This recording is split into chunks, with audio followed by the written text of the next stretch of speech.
Durante 43 anos de sua vida, Edgar Cayce deitou-se em um divã, colocou as mãos sobre o plexo solar e caiu em transe autoinduzido. Nesse estado, ele viajava pelo espaço e tempo, prevendo guerras, diagnosticando doenças e, em algumas de suas leituras mais intrigantes, reescrevendo a história. When we consider Edgar Cayce's predictions, it's also interesting to look at some of the retrocognitive statements he made, looking back into history and making statements about things you wouldn't find in the history book. O adormecido Cayce parecia conhecer segredos do passado que apenas instrumentos tecnológicos e anos de escavação poderiam revelar. Muito antes de os pergaminhos do Mar Morto serem descobertos em 1947, Cayce falou de uma antiga seita do judaísmo, os essênios, que se pensava que incluíra apenas homens. Edgar Cayce spoke about the Essenes as a community that included men, women and children. Os especialistas duvidaram, mas nos anos 50, após a morte de Cayce, arqueólogos acharam esqueletos de mulheres essênias perto do local dos pergaminhos do Mar Morto. With geology, there are some interesting things as well. Cayce suggested that at one time the Nile River flowed in the opposite direction and actually emptied directly into the Atlantic Ocean. Nos anos 80, imagens de satélite obtidas pelo ônibus espacial revelaram vales de rios desconhecidos sob as partes mais secas do Saara. Imagens adicionais e explorações no local revelaram que o Nilo pode de fato ter fluído pelo Saara para o Atlântico. In Edgar Cayce's lifetime, much of what he said about lost civilizations, ancient worlds, was regarded as science fiction. It really wasn't until this century, on literally the discovery of the Dead Sea Scrolls, that people have begun to look much harder and realistically at these readings as perhaps, well, maybe these aren't so far. Provavelmente a leitura histórica mais assombrosa de Cayce esteja ligada ao mundo perdido de Atlântida. Atlantis, from Edgar Cayce's perspective, was the first great Eden on the earth. It predates the Eden that we know of between the Tigris and the Euphrates, the Eden of Adam and Eve.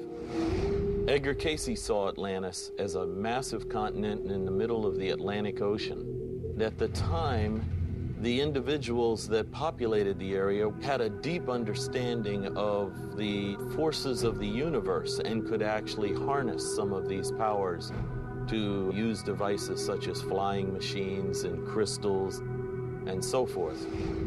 Segundo as leituras, porém, os habitantes de Atlântida abusaram de seu poder sobre a natureza e Atlântida desapareceu em uma catástrofe há cerca de 10 mil anos.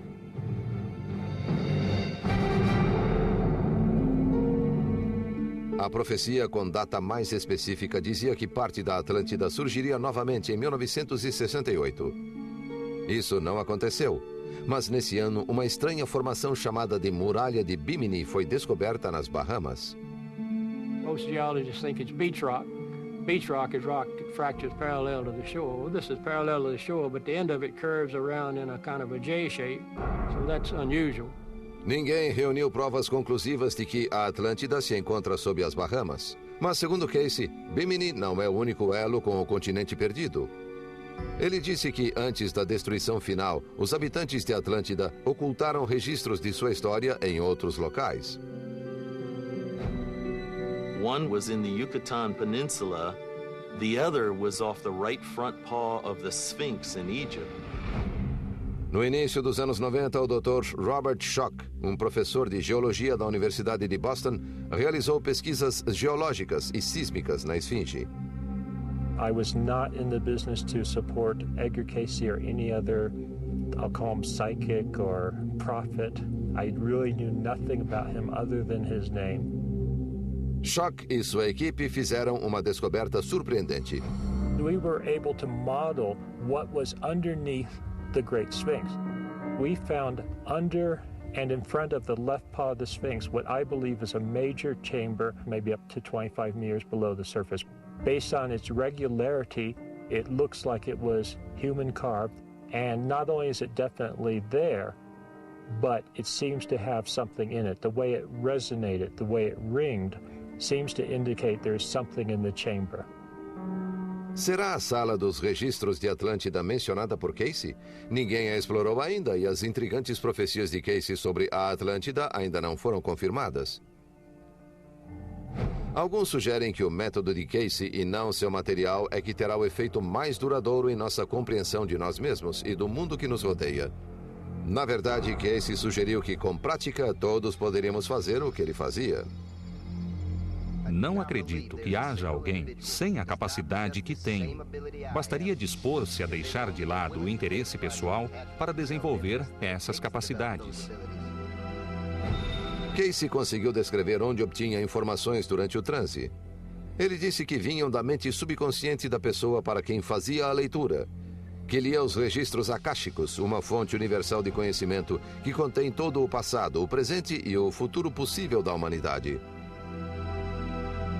Edgar Casey said, ultimately, when you view it from the highest dimension, there is no time and no space. There is no future and no past. It all is occurring in one fascinating moment of expression, but time is an illusion that has purpose. As leituras de Casey também sugerem que podemos influenciar o futuro. Outro grande profeta, Nostradamus, também pensava assim. Edgar Casey and Nostradamus both shared the belief that the future was malleable, changeable. It's also true that if you're a prophet, you're also a propagandist. You're trying to persuade, often, the future to change. Por que Casey ia querer que o futuro mudasse? Que profecias desastrosas ele fez para o novo milênio? Edgar Casey made some extraordinary and spectacular earth change predictions, something that would be catastrophic, probably even beyond what we could imagine.